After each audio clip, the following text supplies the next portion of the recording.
Buka hati, buka hoki. Ketemu lagi dengan saya Akino. Saya ingin melanjutkan pembahasan yang lebih dalam. Kita akan menuju lebih dalam dari video saya yang sebelumnya tentang 5 elemen menjadi negatif. Kita akan membahas tentang kehidupan yang disebut dengan 3 nasib. Setiap orang ada 3 nasib. Tapi beberapa orang dia hanya tahu 2 nasib.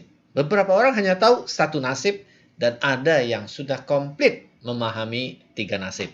Apa itu? Mari ikutin pembahasan soal 3 nasib ini secara seksama dan dengan perhatian yang penuh karena jujur ini sangat akan mentransformasi kehidupan kalian. 3 nasib. Jadi, pada dasarnya, kehidupan itu memiliki 3 nasib. Yang pertama yang disebut dengan nasib asli atau bahasa Mandarinnya Tianming.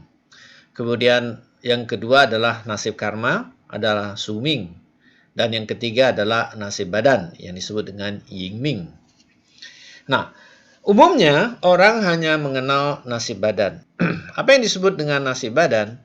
Orang hanya tahu dia punya badan dan dirinya adalah badan. Dia tidak pernah kepikir bahwa selain badan adanya batin, ada pikiran. Kalau dia berpikir, dia pikir badan yang berpikir. Di dalam pikirannya hanya ada benda fisik. Orang yang hanya mengenal nasib badan, artinya di luar itu tidak ada, maka dia mengandalkan 2 hal dalam kehidupannya, yaitu kontrol dan komplain. Kalau ada sesuatu yang tidak memuaskan dia, maka komplain. Kemudian dia menganggap segala sesuatu dengan kontrol dia akan dapat memperoleh hal-hal fisik itu dengan baik. Jadi fungsi kontrol, fungsi komplain menjadi bagian hidup dari orang yang berciri nasib badan. Apa akibatnya orang yang menggunakan tools, kontrol, dan komplain dalam mengejar hal-hal yang disebut materi ini, karena badan juga artinya materi, maka yang ada adalah penderitaan. Kenapa demikian? Karena tidak ada orang yang senang dikontrol dan dikomplain.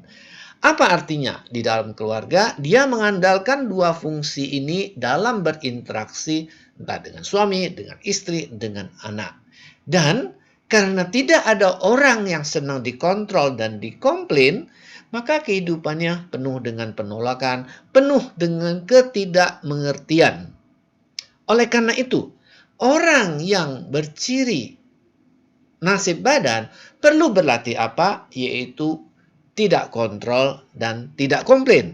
Memang kedengarannya tidak mudah, tapi jika kita bisa berlatih, saya tidak mengatakan satu ekstrim, besok langsung tidak kontrol dan tidak komplain. Tapi dengan kita mengurangi fungsi kontrol, fungsi komplain, maka kehidupan akan menjadi jauh lebih mudah dan jauh lebih menyenangkan dan happy. Kemudian, jika suatu saat seseorang ini mengenal fungsi nasib badannya dengan kontrol dan komplain tidak berfungsi, ketika dia mulai mencari makna hidup, mungkin dia akan bertemu dengan namanya batin. Oh, ada hal-hal yang tidak mampu saya kontrol. Ada hal-hal banyak yang saya komplain juga tidak bekerja. Apa yang salah? Nah, ketika dia mulai sadar, ada suatu batin ataupun pikiran yang di atas badan. Karena sesungguhnya pikiran yang menentukan badan atau batin yang menciptakan realita badan ataupun materi. Nah, mulai bekerja, orang ini tentu sudah mulai meningkat kualitas kesadarannya, yaitu berada apa? 2 hal dia tahu. Ada nasib badan, ada yang disebut dengan nasib karma. Nasib karma artinya nasib yang dia tahu karena niat, karena ucapan, karena perbuatanlah yang menentukan kehidupannya. Jadi, kalau dia berucap baik, kalau dia berpikir baik, kalau dia berbuat baik, maka dia akan menerima hal-hal yang baik dalam kehidupannya. Sebaliknya, ketika dia berniat buruk, berucap buruk, berbuat buruk, maka hal-hal buruk tersebut mengikuti kehidupannya. Dalam bentuk apa? Dalam bentuk fisik maupun dalam penderitaan batin tersebut. Kelompok orang yang sudah mengenal adanya dua nasib, nasib badan dan nasib karma. Bagaimana kehidupannya? Tentu kehidupannya jauh lebih mudah dibandingkan yang hanya mengenal nasib badan.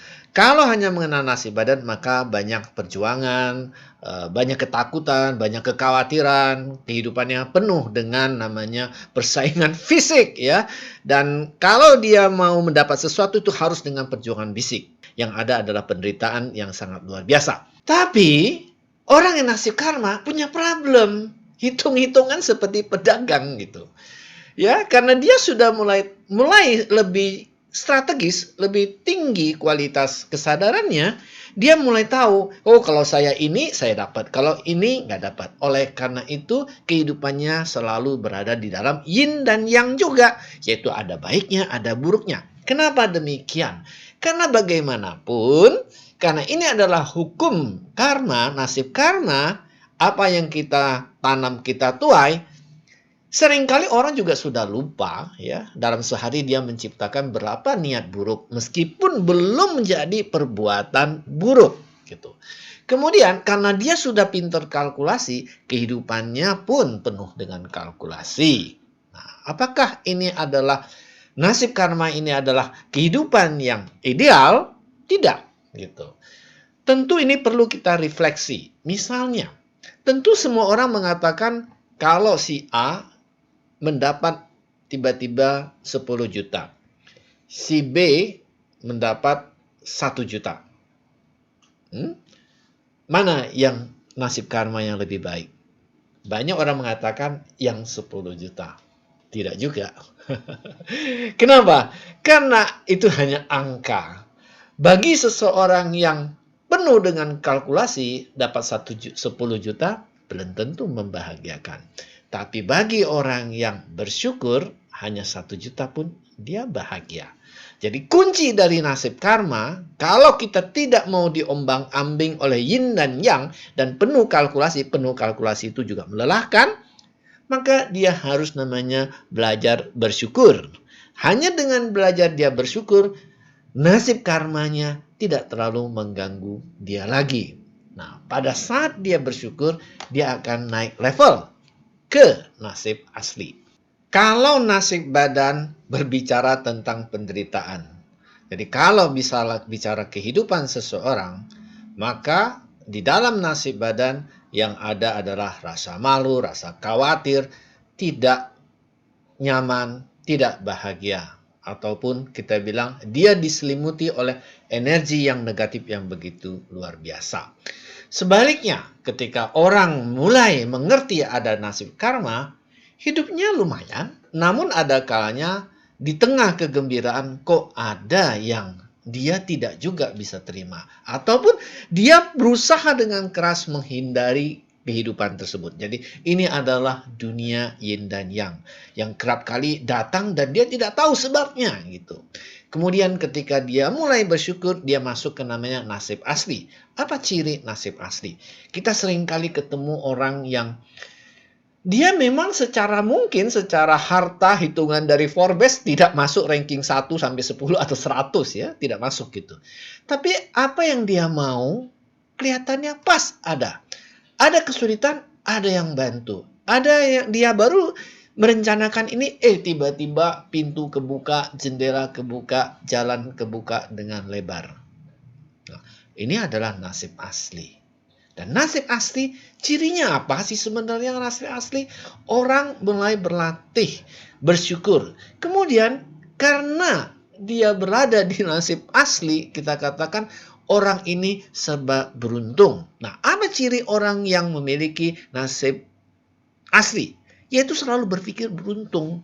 Jadi, kadangkala kita kehidupan orang, sebenarnya nenek moyang kita sudah mengajarkan, hai, latihlah nasib asli kamu gitu. Ya, dulu diajarkan, kalau misalnya kita di jalan ban kita pecah satu, kita harus bilang apa? Beruntung baru ban satu pecah. Nah, kalau dua, beruntung baru dua ya, masih bisa pulang ke rumah. Kemudian 3, masih beruntung. 4, Masih beruntung, untung tidak terjadi tabrakan. Atau kalau sudah terjadi pun tabrakan, untung tidak masuk rumah sakit. Hanya mobilnya yang ringsek. Saya sebenarnya ingin mengeksplor lebih jauh, lebih dalam tentang konsep nasib asli. Tapi waktu membatasi kita. Jadi saya ingin memberikan satu benang merah yang bisa kalian pulang, kalian simpan di kantong ya. Apa itu? Kalau kita tidak mau dipermainkan oleh nasib badan, kurangi kontrol, kurangin komplain. Kalau kita tidak mau dipermainkan oleh nasib karma atau yin dan yang, ya, energi yin dan yang mempermainkan kita, yang satu energi negatif mempermainkan kita, maka bersyukur. Nah, kalau kita ingin energi positif selalu ada di dalam kehidupan kita, di dalam rumah kita, di dalam kantor kita, di dalam pekerjaan kita, selalulah berpikir beruntung. Next, saya akan membahas, seringkali orang mengatakan, kamu harus beli patung Fuluso. Patung Fuluso, yaitu Fu bicara tentang hoki, Lu bicara tentang kekayaan, So bicara panjang umur. Nah, apa hubungannya dengan tiga nasib ini? Nantikan di video saya selanjutnya yang penting sekali tentang Fuluso dan level-level kesadaran. Bagi yang belum subscribe, silakan subscribe. Dan jangan lupa pukul loncengnya. Keep rolling. 再见. Sampai ketemu.